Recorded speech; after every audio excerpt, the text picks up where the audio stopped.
Граѓанската иницијатива за заедничка Македонија продолжува со мирните протести во текот на вчерашниот ден во 26 градови. Граѓаните кажаа да за унитарна Македонија и не за двојазичност, кантонизација, промена на устав, знаме, државен грб.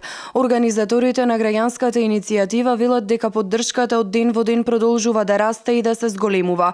Битолчани синоќа повторно маршираа низ широк сокак, а свој обраќање пред насобраните граѓани имаше и актерот Владо Јовановски. За Македонија велат дека е икона на Европа. А јас многу одамна реков и верувам во тоа, а и сите вие знаете дека Македонија е мост помеѓу културите и цивилизациите.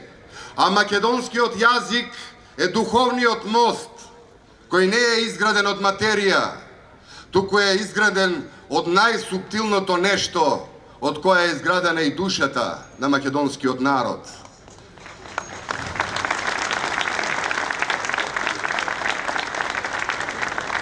Да живее Македонија! Да живее со животот во Македонија!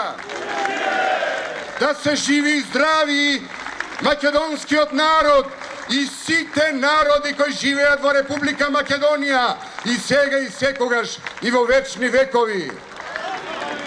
Вечна да ни е Македонија, вечно да ни е името македонско, вечен да ни е јазикот наш македонски. И граѓаните на Ресен синоќа повторно со масовен марш низ улиците на градот ја изразија својата поддршка за граѓанската иницијатива за заедничка Македонија, со цел да ја искажат својата загриженост за еднината на државата, но и во одбрана на унитарноста на Република Македонија. Ресенчани повторно кажаа дека не сакаат двојазичност во нивниот град, како и на целата територија на Македонија. Нема да прифатиме платформи двојазичност на целата територија, како во национална и федерална држава.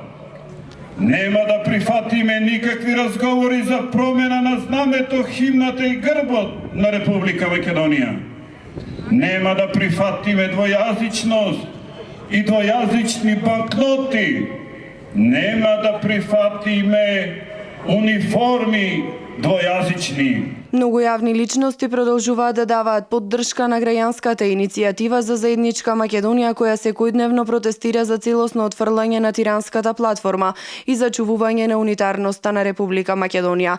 Покрај македонските јавни личности, иницијативата добива поддршка и од познати личности од регионот.